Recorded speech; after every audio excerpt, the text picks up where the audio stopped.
ICC ವಿಶ್ವಕಪ್ T20 cricket ಪ್ರಶಸ್ತಿ ಜಯಿಸಿ ಐತಿಹಾಸಿಕ ಸಾಧನೆ ಮಾಡಿದ ಭಾರತೀಯ ಕ್ರಿಕೆಟ್ ತಂಡಕ್ಕೆ ಅನೇಕ ಗಣ್ಯರು ಶುಭಾಶಯಗಳ ಸುರಿಮಳೆ ಸುರಿಸಿದ್ದಾರೆ.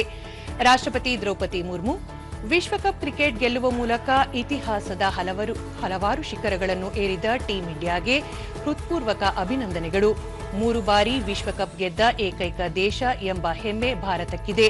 ಇದು ಕ್ರಿಕೆಟ್ ಪ್ರಿಯರಿಗೆ ಅಪಾರ ಸಂತೋಷ ಮತ್ತು ಹೆಮ್ಮೆ ತರುತ್ತದೆ. ಈ ಸಾಮೂಹಿಕ ಗೆಲುವಿಗೆ ಪ್ರತಿಯೊಬ್ಬ ಆಟಗಾರ, ಸಂಪೂರ್ಣ ನಿರ್ವಹಣೆ ಮತ್ತು ಸಹಾಯಕ ಸಿಬ್ಬಂದಿ ಅತ್ಯುನ್ನತ ಪ್ರಶಂಸೆಗೆ ಕ್ರಿಕೆಟ್ ತಂಡವು ಭವಿಷ್ಯದಲ್ಲಿ ನಿರಂತರ ವೈಭವ ಪಡೆಯಲಿ ಎಂದು ನಾನು ಬಯಸುವುದಾಗಿ ತಮ್ಮ ಎಕ್ಸ್ ಖಾತೆಯಲ್ಲಿ ತಿಳಿಸಿದ್ದಾರೆ.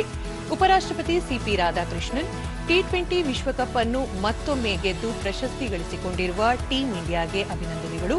ಫೈನಲ್ನಲ್ಲಿ ಇತಿಹಾಸ ನಿರ್ಮಿಸುವ ಮತ್ತು ಅಮೋಘ ಪ್ರದರ್ಶನದೊಂದಿಗೆ ಭಾರತ ಸತತ 3 ಐಸಿಸಿ ಪುರುಷರ ಟಿ20 ವಿಶ್ವಕಪ್ ಪ್ರಶಸ್ತಿಗಳನ್ನು ಗೆದ್ದ ಮೊದಲ ತಂಡವಾಗಿದೆ.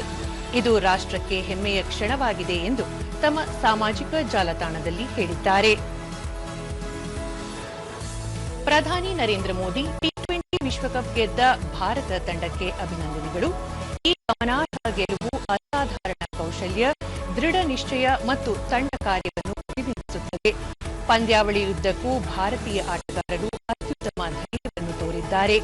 ಈ ಗೆಲುವು ಪ್ರತಿಯೊಬ್ಬ ಭಾರತೀಯನ ಹೃದಯವನ್ನು ಹೆಮ್ಮೆ ಮತ್ತು ಸಂತೋಷದಿಂದ ತುಂಬಿದೆ. ಅಭಿನಂದನೆಗಳು ಟೀಂ ಇಂಡಿಯಾ ಎಂದು ತಮ್ಮ ಸಂದೇಶದಲ್ಲಿ ತಿಳಿಸಿದ್ದಾರೆ. ಸ್ವತಃ ಕ್ರೀಡಾಂಗಣದಲ್ಲಿ ಉಪಸ್ಥಿತರಿದ್ದು ಪಂದ್ಯ ವೀಕ್ಷಿಸಿದ ಬಳಿಕ ಕೇಂದ್ರ ಗೃಹ ಸಚಿವ ಅಮಿತ್ ಶಾ ಭಾರತ ತಂಡದ ಐತಿಹಾಸಿಕ ಗೆಲುವಿಗೆ ಹ್ಯಾಟ್ಸ್ ಆಫ್ ಹೇಳಿದ್ದಾರೆ. ತಮ್ಮ ಎಕ್ಸ್ ಖಾತೆಯಲ್ಲಿ ಅವರು ಭಾರತ ತಂಡದ ಅಸಾಧಾರಣ ಪ್ರದರ್ಶನ ಮತ್ತು ಹುರುಪಿನ ಶೌರ್ಯವು ರಾಷ್ಟ್ರಕ್ಕೆ ಕೀರ್ತಿ ಮತ್ತು ಹೆಮ್ಮೆಯನ್ನು ತಂದಿದೆ. ಪ್ರತಿಯೊಬ್ಬ ಭಾರತೀಯನನ್ನು ಹೆಮ್ಮೆ ಪಡುವಂತೆ ಮಾಡಿದ್ದಕ್ಕಾಗಿ ಇಡೀ ತಂಡಕ್ಕೆ ಅಭಿನಂದನೆಗಳು ಎಂದು ಹೇಳಿದ್ದಾರೆ. ಕೇಂದ್ರ ಸಚಿವ ಪ್ರಹ್ಲಾದ್ ಜೋಶಿ ವಿಶ್ವಕಪ್ ಪ್ರಶಸ್ತಿಯನ್ನು ಉಳಿಸಿಕೊಂಡ ಭಾರತ ತಂಡಕ್ಕೆ ಹೃತ್ಪೂರ್ವಕ ಅಭಿನಂದನೆಗಳು.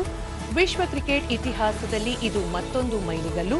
ಮೊದಲ ಬಾರಿಗೆ ಟೀಂ ಇಂಡಿಯಾ ತವರು ನೆಲದಲ್ಲಿ ಟಿ20 ವಿಶ್ವಕಪ್ ಅನ್ನು ಎತ್ತಿ ಹಿಡಿದಿದ್ದು ಇಡೀ ದೇಶಕ್ಕೆ ಹೆಮ್ಮೆಯನ್ನು ತಂದುಕೊಟ್ಟಿದೆ. ಈ ಐತಿಹಾಸಿಕ ಕ್ಷಣವು ಅತ್ಯಂತ ವಿಶೇಷವಾಗಿದೆ ಎಂದು ಹೇಳಿದ್ದಾರೆ.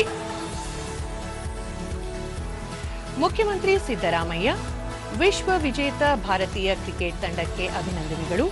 ಪಂದ್ಯಾವಳಿಯ ಮೊದಲ ದಿನದಿಂದಲೇ ಚಾಂಪಿಯನ್ ಆಟವಾಡುತ್ತಾ ಬಂದಿದ್ದ ನಮ್ಮ ತಂಡ ಪ್ರಶಸ್ತಿಗೆ ಅತ್ಯಂತ ಅರ್ಹವಾಗಿತ್ತು.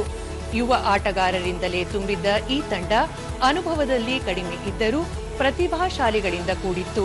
ತವರು ಪ್ರೇಕ್ಷಕರ ಬೆಂಬಲ, ಆಟಗಾರರ ಶ್ರಮ ಮತ್ತು ಕೋಟ್ಯಾಂತರ ಭಾರತೀಯರ ಹಾರೈಕೆ ವಿಶ್ವಕಪ್ ಕಿರೀಟವಾಗಿ ನಮ್ಮವರ ಮುಡಿ ಸೇರಿದೆ ಎಂದು ಸಾಮಾಜಿಕ ಜಾಲತಾಣದಲ್ಲಿ ಹೇಳಿದ್ದಾರೆ.